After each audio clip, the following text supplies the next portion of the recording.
حکمت الہی۔ دودھ سے بھری کیتلی اس کی بیٹی کے ہاتھوں سے اچانک چھوٹ کر نیچے گری۔ سارے کا سارا دودھ زمین پر پھیل گیا۔ وہ خاموشی سے ایک طرف بیٹھا یہ منظر دیکھ رہا تھا۔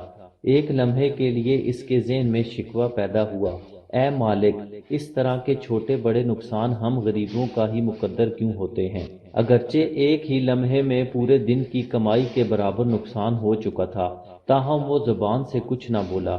اچانک اس نے عجیب منظر دیکھا۔ ایک بلی کہیں سے نمودار ہوئی اور اس نے زمین پر پھیلا دودھ چاٹنا شروع کر دیا۔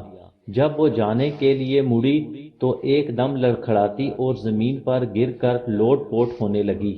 وہ بھاگ کر پہنچا لیکن اس کے پہنچنے سے پہلے ہی بلی کی موت ہو گئی۔ اسے صدمہ ہوا، یقیناً انجانے میں دودھ میں کوئی مہک چیز شامل ہو گئی تھی۔ اچانک سے اسے خیال آیا کہ اگر یہ دودھ زمین پر نہ گرتا تو کیا ہوتا۔ فوراً رب کی بڑائی کا اسے احساس ہوا۔